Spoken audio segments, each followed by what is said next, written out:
Election ম্যাটারে যে bench দেয়া হয়েছে মিস্টার জাস্টিস মোহাম্মদ জাকির হোসেন, ওই বেঞ্চে তিনটি বিষয় আমি হিয়ারিং করি। একটা ছিল রংপুরের এমদাদুল হক ভরসা এবং রংপুর জেলার বিএনপির কনভেনর মোহাম্মদ সাইফুল ইসলাম এবং কুড়িগ্রাম জেলার বিএনপির মেম্বার সেক্রেটারি কায়কোবাদ হোসেন সোহেল। এই তিনটি মামলায় ইলেকশন পিটিশনে হিয়ারিংয়ের সময় ক্রস কিছু অভিযোগের ডকুমেন্ট উপস্থাপন করেছি মাননীয় আদালতে। তার মধ্যে হলো যে একাধিক সেন্টারে, বিশেষ করে 25টি সেন্টারে, 12টি সেন্টারে, 10টি সেন্টারে কোনো পোলিং এজেন্টের কোনো স্বাক্ষর নেই, অর্থাৎ একজন পোলিং এজেন্টেরও স্বাক্ষর নাই। এইরকম 25টি, 12টি, 10টি করে ভোট সেন্টারের ফলাফল দিয়ে রিটার্ন ক্যান্ডিডেট বা বিজয়ী ক্যান্ডিডেটকে বিজয়ী দেখানো হয়েছে যোগসাজশিকভাবে এবং অবৈধ ভোটের মাধ্যমে। একই সাথে এমদাদুল হক ভরসার একটি কেন্দ্রে না, তার মোট আসনে পোস্টাল ভোটার যেটা দেখানো হয়ে গেছিল 4000-এর উপর বেশি, সেখানে 1014টি ভোট পোস্ট অফিসের যে পোস্টমাস্টার যিনি স্বাক্ষর করে দিয়েছেন যে ডকুমেন্ট, সেই ডকুমেন্ট অনুসারে 1014টি ভোট দেখা গেছে যে গায়েব। একই সাথে মোহাম্মদ সাইফুল ইসলাম, যিনি রংপুর পীরগঞ্জের আসনের এমপি ছিলেন, বিএনপি ক্যান্ডিডেট, ওনার আসনে দেখা গেছে যে 12টি পোলিং এজেন্টের কোনো সেন্টারের কোনো পোলিং এজেন্টের কোনো স্বাক্ষর নাই। এই সকল বিষয় উপস্থাপন করে মাননীয় ট্রাইব্যুনালে এই মামলা তিনটি অ্যাকসেপ্ট করানোর জন্য আবেদন করি, অ্যাকসেপ্ট করেছেন।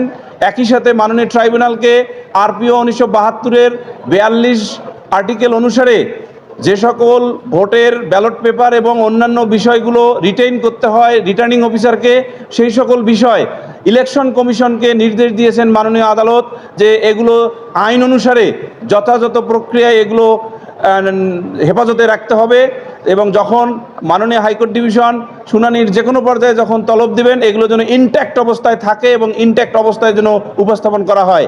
একই সাথে আরেকটি ভিন্নধর্মী আমরা আবেদন করেছি, সেটা হলো যে পিটিশনারদের কষ্টে স্পেশাল মেসেঞ্জারের মাধ্যমে মহামান্য হাইকোর্ট বিভাগের এই আদেশ অতি দ্রুত সংশ্লিষ্ট বিবাদীদেরকে পৌঁছানোর জন্য প্রার্থনা করেছি এবং মহামান্য হাইকোর্ট বিভাগ সেটাও মঞ্জুর করেছেন।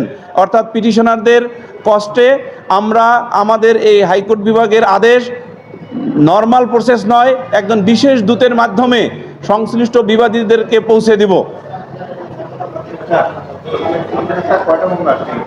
3টি মামলা না, আপাতত এই 3টি মামলায় এসেছে। এই 3টি মামলায় একত্রে আজকে শুনানি করা হলো।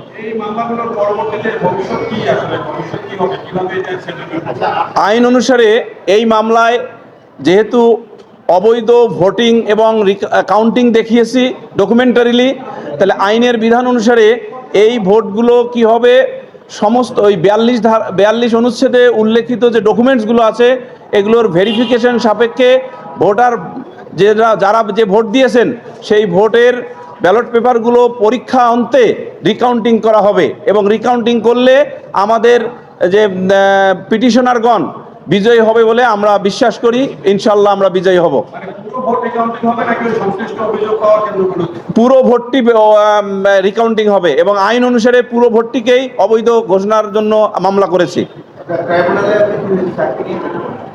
ট্রাইব্যুনালে যে সাক্ষীর জবানবন্দি আজকে শুরু হয়েছে, জবানবন্দি শেষ হওয়ার আগেই উনি অসুস্থ হয়ে গেছেন, অসুস্থ ফিল করেছেন। ইকবাল বাহার একজন ব্যবসায়ী, গার্মেন্ট ব্যবসায়ী, যেহেতু উনি অসুস্থ হয়ে গেছেন, মিস্টার চিফ প্রসিকিউটর ওখানে অসুস্থতার বুঝতে পেরে উনি মৌখিকভাবে আবেদন করেন। তখন আমরাও মৌখিকভাবে আবেদন করি যে মাননীয় আদালত আপনি অ্যাডজন করেন।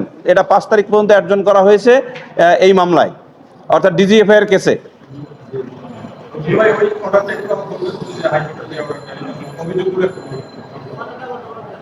অভিযোগগুলো মোট মুদ্রা কথা হলো যে অনেকগুলো সেন্টারের রেজাল্ট শিটে শুধুমাত্র প্রিজাইডিং অফিসারের স্বাক্ষর আছে, কোনো পোলিং এজেন্টের স্বাক্ষর নাই, যাহা আইনত অবৈধ। তার মধ্যে আমাদের কুড়িগ্রামের যে সোহেল হোসেন কায়কোবাদ, ওনার 9টি আসনের 9টি কেন্দ্রের ভোট কেন্দ্রের যে ফলাফল শিট সেখানে কোনো প্রিজাইডিং অফিসারের স্বাক্ষর নয়। আরেকটি কেন্দ্রে 100% ভোট দেখানো হয়েছে, যেটা অসম্ভব। আবার এমদাদুল হক ভরসা, তার হলো 25টি কেন্দ্রের ফলাফল শিটে দেখা গেছে যে কোনো পোলিং এজেন্টের স্বাক্ষর নাই।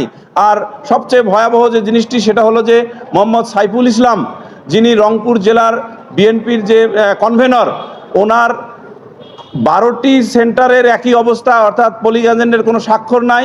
আরেকটি ভয়াবহ ঘটনা ঘটেছে, যেটার পত্রিকা কাটিং আমরা দিয়েছি। ওই এলাকায় গোলসিল ব্যবহার করা হয়েছে, অর্থাৎ একজন সাধারণ মানুষ যখন ভোট দিতে যায় তখন তাকে এই প্রিজাইডিং অফিসাররা যারা কনস্পিরেসি করে তাকে হারিয়ে দিয়েছেন বলে আমরা অভিযোগ করেছি।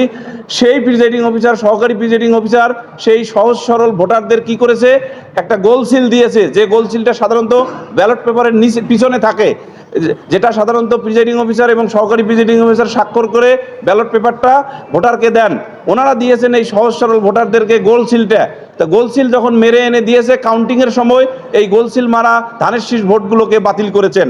সেই অভিযোগের পত্রিকা রিপোর্ট আমরা ওখানে সংযুক্ত করে দিয়েছি।